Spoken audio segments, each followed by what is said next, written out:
A Study in Scarlet by Arthur Conan Doyle. Chapter 5. Our advertisement brings a visitor. Our morning's exertions had been too much for my weak health, and I was tired out in the afternoon.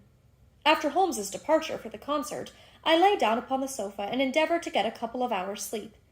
It was a useless attempt. My mind had been too much excited by all that had occurred, and the strangest fancies and surmises crowded into it. Every time that I closed my eyes, I saw before me the distorted, baboon-like countenance of the murdered man. So sinister was the impression which that face had produced upon me, that I found it difficult to feel anything but gratitude for him who had removed its owner from the world. If ever human features bespoke vice of the most malignant type, they were certainly those of Enoch J. Drubber of Cleveland. Still, I recognized that justice must be done, and that the depravity of the victim was no condonement in the eyes of the law. The more I thought of it, the more extraordinary did my companion's hypothesis that the man had been poisoned appear. I remembered how he had sniffed his lips, and had no doubt that he had detected something which had given rise to the idea. Then again, if not poison, what had caused the man's death, since there was neither wound nor marks of strangulation? But, on the other hand, whose blood was that which lay so thickly upon the floor? There were no signs of a struggle, nor had the victim any weapon with which he might have wounded an antagonist. As long as all these questions were unsolved, I felt that sleep would be no easy matter, either for Holmes or myself. His quiet, self-confident manner convinced me that he had already formed a theory which explained all the facts, though what it was I could not for an instant conjecture. He was very late in returning, so late that I knew that the concert could not have detained him all the time. Dinner was on the table before he appeared. "It was magnificent," he said as he took his seat. "Do you remember what Darwin says about music? He claims that the power of producing and appreciating it existed among the human race long before the power of speech was arrived at. Perhaps that is why we are so subtly influenced by it. There are vague memories in our souls of those misty centuries when the world was in its childhood." "That's rather a broad idea," I remarked. "One's ideas must be as broad as nature if they are to interpret nature," he answered. "What's the matter? You're not looking quite yourself. This Brixton Road affair has upset you." "To tell you the truth, it has," I said. "I ought to be more case-hardened after my Afghan experiences. I saw my own comrades hacked to pieces at Maiwand without losing my nerve." "I can understand. There is a mystery about this which stimulates the imagination. Where there is no imagination, there is no horror. Have you seen the evening paper?" "No." "It gives a fairly good account of the affair. It does not mention the fact that when the man was raised up, a woman's wedding ring fell upon the floor. It is just as well it does not." "Why?" "Look at this advertisement," he answered. "I had one sent to every paper this morning immediately after the affair." He threw the paper across to me, and I glanced at the place indicated. It was the first announcement in the Found column. "In Brixton Road this morning," it ran, "a plain gold wedding ring found in the roadway between the White Hart Tavern and Holland Grove. Apply Dr. Watson, 221B Baker Street, between 8 and 9 this evening." "Excuse my using your name," he said. "If I used my own, some of these dunderheads would recognize it, and want to meddle in the affair." "That is all right," I answered. "But supposing anyone applies, I have no ring." "Oh, yes, you have," said he, handing me one. "This will do very well. It is almost a facsimile." "And who do you expect will answer this advertisement?" "Why, the man in the brown coat, our florid friend with the square toes. If he does not come himself, he will send an accomplice." "Would he not consider it as too dangerous?" "Not at all. If my view of the case is correct, and I have every reason to believe that it is, this man would rather risk anything than lose the ring. According to my notion, he dropped it while stooping over Drebber's body, and did not miss it at the time. After leaving the house, he discovered his loss and hurried back, but found the police already in possession, owing to his own folly in leaving the candle burning. He had to pretend to be drunk in order to allay the suspicions which might have been aroused by his appearance at the gate. Now put yourself in that man's place. On thinking the matter over, it must have occurred to him that it was possible that he had lost the ring in the road after leaving the house. What would he do then? He would eagerly look out for the evening papers in the hope of seeing it among the articles found. His eye, of course, would light upon this. He would be overjoyed. Why should he fear a trap? There would be no reason in his eyes why the finding of the ring should be connected with the murder. He would come. He will come. You shall see him within an hour." "And then?" I asked. "Oh, you can leave me to deal with him then. Have you any arms?" "I have my old service revolver and a few cartridges." "You'd better clean it and load it. He will be a desperate man, and though I shall take him unawares, it is as well to be ready for anything. I went to my bedroom and followed his advice. When I returned with the pistol, the table had been cleared, and Holmes was engaged in his favorite occupation of scraping upon his violin. "The plot thickens," he said as I entered. "I have just had an answer to my American telegram. My view of the case is the correct one." "And that is?" I asked eagerly. "My fiddle would be the better for new strings," he remarked. "Put your pistol in your pocket. When the fellow comes, speak to him in an ordinary way. Leave the rest to me. Don't frighten him by looking at him too hard." "It is 8 o'clock now," I said, glancing at my watch. "Yes, he will probably be here in a few minutes. Open the door slightly. That will do. Now put the key on the inside. Thank you. This is a queer old book I picked up at a stall yesterday. De Jure Inter published in Latin at Liège in the Lowlands in 1642. Charles's head was still firm on his shoulders when this little brown-backed volume was struck off." "Who is the printer?" "Philippe de Croix, whoever he may have been. On the flyleaf, in very faded ink, is written, Ex libris Guglielmi White.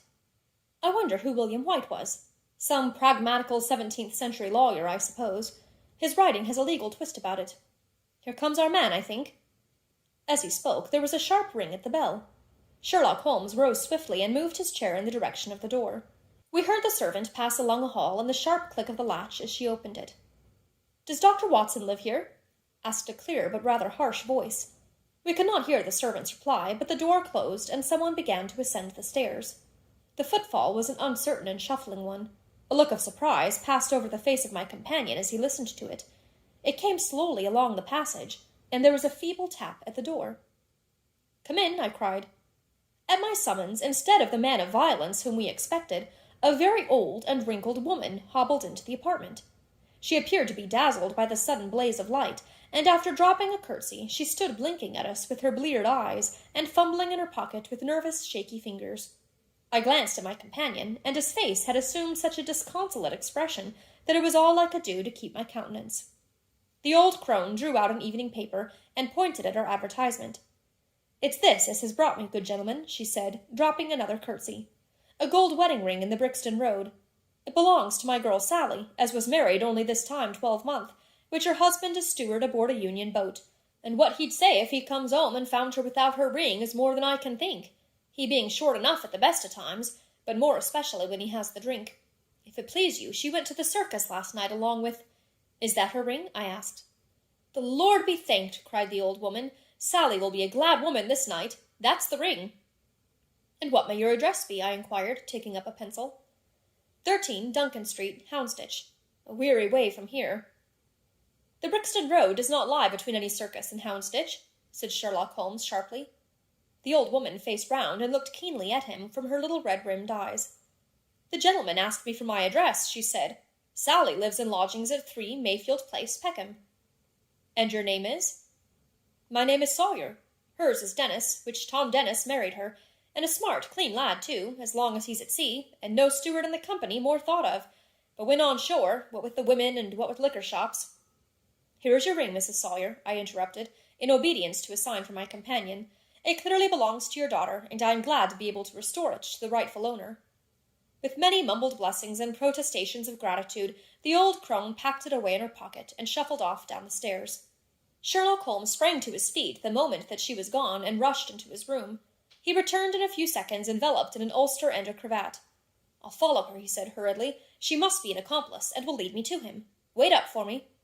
The hall door had hardly slammed behind our visitor before Holmes had descended the stair.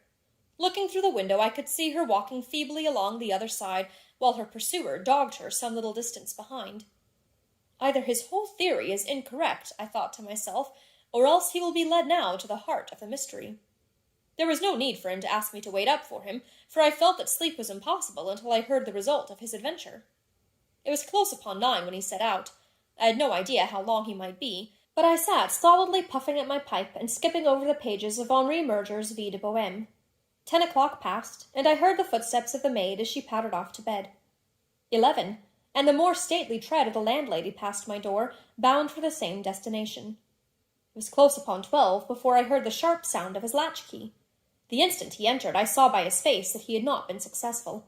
Amusement and chagrin seemed to be struggling for the mastery, until the former suddenly carried the day, and he burst into a hearty laugh. I wouldn't have the Scotland Yarders know it for the world, he cried, dropping into his chair. I've chaffed them so much that they would never have let me hear the end of it. I can afford to laugh, because I know that I will be even with them in the long run. What is it, then? I asked. Oh, I don't mind telling a story against myself. That creature had gone a little way when she began to limp and show every sign of being footsore. Presently she came to a halt and hailed a four-wheeler which was passing. I managed to be close to her so as to hear the address, but I need not have been so anxious, for she sang it out loud enough to be heard at the other side of the street. Drive to 13 Duncan Street, Houndsditch, she cried. This begins to look genuine, I thought, and having seen her safely inside, I perched myself behind. That's an art which every detective should be an expert at. Well, away we rattled, and never drew rein until we reached the street in question. I hopped off before we came to the door and strolled down the street in an easy, lounging way. I saw the cab pull up. The driver jumped down, and I saw him open the door and stand expectantly. Nothing came out, though. When I reached him, he was groping about frantically in the empty cab, and giving vent to the finest assorted collection of oaths that ever I listened to. There was no sign or trace of his passenger, and I fear it'll be some time before he gets his fare. On inquiring at number 13, we found that the house belonged to a respectable paper-hanger named Keswick, and that no one of the name of either of Sawyer or Dennis had ever been heard of there. You don't mean to say, I cried in amazement, that tottering, feeble old woman was able to get out of the cab while it was in motion, without either you or the driver seeing her? Old woman be damned, said Sherlock Holmes sharply. We were the old women to be so taken in. It must have been a young man, and an active one, too, besides being an incomparable actor. The get-up was inimitable. He saw that he was followed, no doubt, and used this means of giving me the slip. It shows that the man we are after is not as lonely as I imagined he was, but has friends who are ready to risk something for him. Now, Doctor, you were looking done up. Take my advice and turn in. I was certainly feeling very weary, so I obeyed his injunction. I left Holmes seated in front of the smouldering fire, and long into the watches of the night I heard the low, melancholy wailings of his violin, and knew that he was still pondering over the strange problem which he had set himself to unravel.